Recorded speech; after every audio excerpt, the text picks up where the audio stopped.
दशक के सबसे बड़े भूकंप से रूस से लेकर जापान तक हिल उठा। समुद्र में लहरें गरजने लगी, चारों ओर सुनामी का सायरन है। भूकंप के केंद्र में सबसे ज्यादा तबाही आई है कैमचटका में। भूकंप के तेज झटके से घर, गाड़ी, सारे सामान हिलने लगे। एक स्कूल की इमारत भी गिर गई है। तो किस तरह का अलर्ट है? Tsunami alert. रूस से जापान तक सुनामी का अलर्ट है। भूकंप के बाद अब सुनामी का खतरा कई देशों में गहराने लग गया और इससे सकते में हैं अब कई देश। दशक के सबसे बड़े भूकंप से रूस से लेकर जापान हिल उठे हैं। समुद्र में अब लहरें गरजने लगी हैं। चारों ओर सुनामी का सायरन है। भूकंप के केंद्र में कैमचटका में सबसे ज्यादा तबाही आई। भूकंप के तेज झटके से घर, गाड़ी, सारे सामान हिलने लगे। लोग दहशत में हैं, लोग डरे हुए हैं। ये तस्वीर हम आपको दिखा रहे हैं किस तरह से तबाही के बाद यहाँ पर टीमें मौजूद हैं रेस्क्यू करने के लिए, क्योंकि एक स्कूल की इमारत भी वहां पर गिर गई। भूकंप रिक्टर स्केल पर तीव्रता इसकी 8.8 मापी गई। अब सुनामी का खतरा सामने है और इससे कई देश जो हैं वो सहमे हुए हैं। देखिए, हमको ये समझना होगा कि ये जो 8.8 मैग्नीट्यूड का अर्थक्वेक है, ये ग्रेट अर्थक्वेक के कैटेगरी में आता है। ग्रेट का मतलब होता है कि जो मैग्नीट्यूड ग्रेटर देन 8 हो। अब अगर ये लैंड पे है, तो उसका जो इम्पैक्ट होता है, वो धरती की सतह पे और काफ़ी दूर तक रहता है। अब क्योंकि ये जो भूकंप आया है आज सुबह, ये समुद्र तह पर है, तो इसका इसके 2 आयाम हो जाते हैं कि लैंड पे जहाँ पे बसावट है, वहाँ कितना इम्पैक्ट है और दूसरा कि ये जो समुद्र की लहरें जिनको हम सुनामी बोलते हैं, उनका क्या इम्पैक्ट है।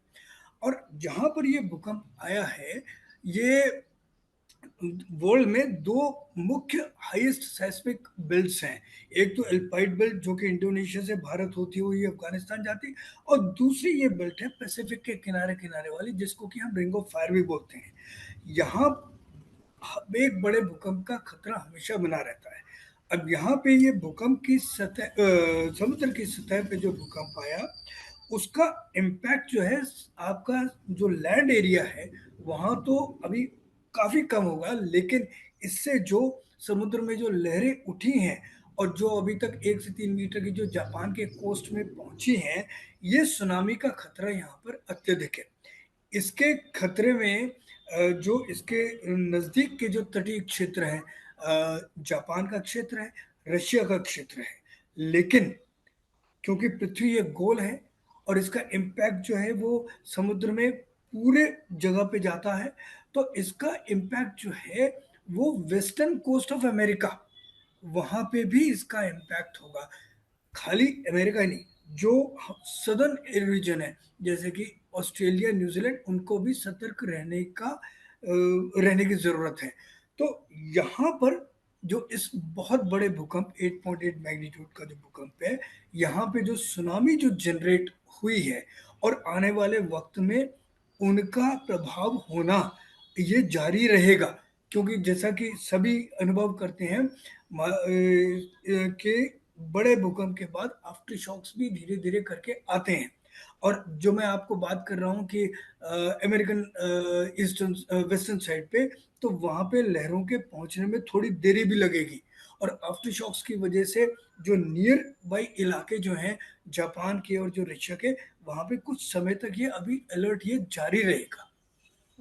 सर, ये जो आप आफ्टर शॉक क्योंकि भूकंप के बाद हम महसूस करते हैं, सुनामी में क्या इसका कोई असर पड़ता है? क्योंकि आप कह रहे हैं ये सुनामी और भयंकर हो सकती है, उससे अलर्ट रहने की ज़रूरत है। आफ्टर शॉक क्या इनको और बढ़ा सकते हैं?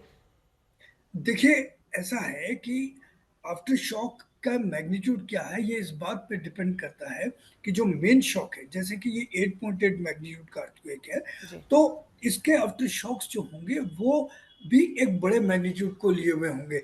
बड़े से मेरा मतलब है कि 7.5, 7.7, 7 से बड़े।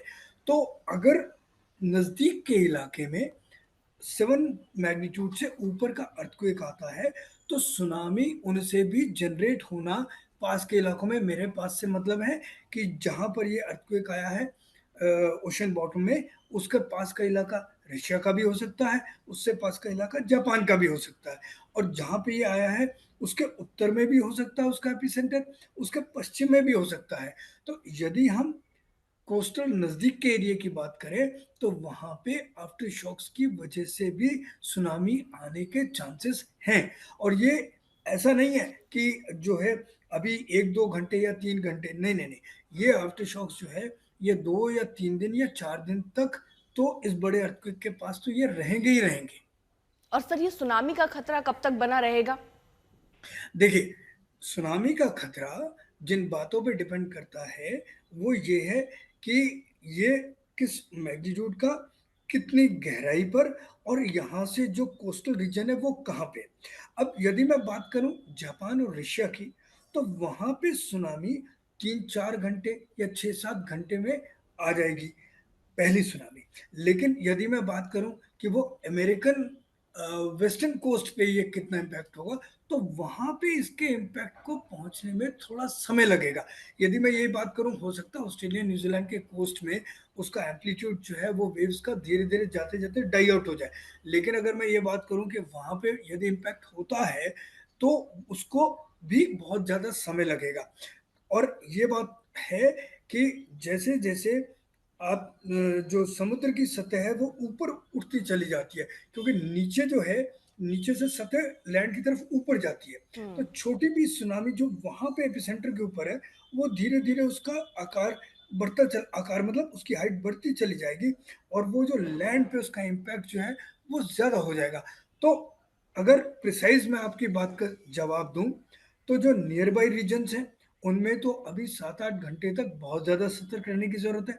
लेकिन जो डिस्टेंट रीजन्स हैं, अमेरिकन जैसे कि वेस्टर्न कोस्ट है, तो वहाँ पे यदि सुनामी पहुँचती है, तो उसको पहुँचने में हो सकता है कुछ और घंटे, मतलब 12-13 घंटे भी लग सकते हैं। यानी एक बड़ा खतरा जिसकी आहट अब सुनाई देने लगी है। हालांकि 4 मीटर का ये सुनामी एक तरीके से अभी टकराया भी, लेकिन अभी ये किस तरह से अलर्ट किन किन देशों में है। अब देखिए, यहाँ अमेरिका तक इसका खतरा जो है वो हो सकता है। अलास्का, कैलिफोर्निया, हवाई, सब जगह अलर्ट किया गया है सुनामी का। ये अलर्ट दरअसल 8.8 तीव्रता का ये भूकंप चिली में भी अलर्ट किया गया है। कुमार कुणाल हमारे साथ, हमारे सहयोगी और जानकारी के साथ जुड़ चुके हैं। कुमार कुणाल, ये खतरा जो है ये बेहद डरा रहा है, सिर्फ यहाँ रूस को नहीं बल्कि सुनामी का अलर्ट तो देखिए कई जगहों पर दिया गया है। बिल्कुल। और दो जो सबसे बड़े ताकत कभी होते थे, रूस और अमेरिका, दोनों को बराबर डरा रहा है। और इसीलिए कहा जाता है ना कि जो प्रकृति है उसके सामने सब कुछ बेवक हो जाता है। तो रूस में तो इफेक्ट है ही, साथ ही साथ कैलिफोर्निया, अलास्का, हवाई, यहाँ तक कि वाशिंगटन वाशिंगटन के भी इलाके हैं जहां पर इस समय अमेरिका की तरफ से चेतावनी जारी कर दी गई है। तो ये बड़ी जो खबर ये है कि ये जो कैलिफोर्निया का इलाका है, अलास्का का इलाका है, हवाई द्वीप को तो पहले से ही कहा गया था कि वो बहुत हाई अलर्ट पर रहना है। और जैसा बता रहे थे अभी हमारे विशेषज्ञ, उनका कहना भी था कि कई सारे घंटे के बाद इसका इम्पैक्ट दिखाई देता है। तो अब इम्पैक्ट दिखना धीरे धीरे शुरू हो गया है। हालांकि जापान भी बहुत ज्यादा सचेत है, वहां पर भी वार्निंग सिस्टम को जारी कर दिया गया है। लेकिन जो अर्पिता बड़ी बात है वो ये है कि रूस में इस समय इम्पैक्ट हुआ है, कई सारे इलाकों में उसका इम्पैक्ट देखा गया है। कई सारी तस्वीर ये बताने के लिए भी हमारे सामने है कि किस तरीके से वहां पर घर के घर तबाह हुए हैं जो कि तटीय इलाकों में है। तो ये जो प्रशांत महासागर का रिंग ऑफ फायर है, यहाँ पर सबसे ज्यादा जो भूकंपीय गतिविधियां होती हैं वो हमेशा से दर्ज की जाती रही है। ऐसा एक बड़ा भूकंप केमचटका में, जहां पर आज भूकंप आया है, वैसा 1952 में इतना ही बड़ा भूकंप आया था और तब भी भयंकर तबाही लेकर बिल्कुल। तो ये देखिए, ये छठवां जो है बड़ा भूकंप है। इससे पहले पांचवां जो भूकंप था वो भी रूस में ही आया था 1992 में, और किस तरह उसके बाद भीषण सुनामी आई थी, हवाई एक तरीके से तबाह हो गया था।